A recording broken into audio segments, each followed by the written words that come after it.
Hello everyone, I am Dr. Rahul Rai Kakkar. I am a psychiatrist and a de-addiction specialist. Today I am briefly going to discuss about the most common mental health issue in almost all age groups, that is anxiety. Anxiety disorder is often confused with feeling anxious. Normal anxiousness is a feeling that comes and goes. It is perfectly normal.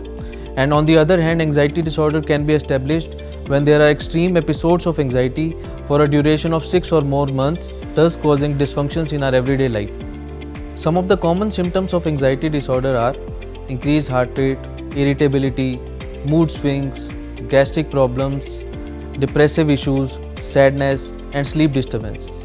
Now let's glance at the available treatment options.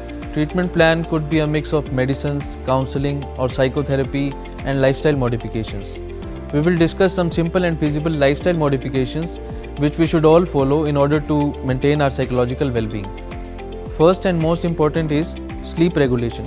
We should all try and settle our bodies into a fixed sleep-wake cycle, which means an approximately fixed time of going to bed and approximately fixed time to wake up. Second is time management. A better time management reduces our stress levels significantly as it frees up a lot of headspace. For better time management, we can make to-do lists, we can prioritize our tasks and pen down things. Stress sometimes makes you stuck in a loop of negative thoughts, and it is very important to get yourself out of the negative thought spiral. A few helpful strategies are taking controlled breaks, and any activity which requires active concentration will divert your mind from the thoughts causing anxiety. Next is physical and breathing exercises.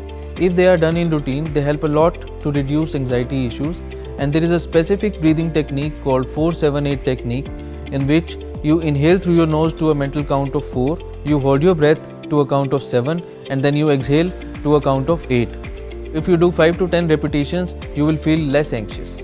If even after following all these tips you still need any further help, you can click on the link below or call on the given numbers to book your appointment. See you at Sense.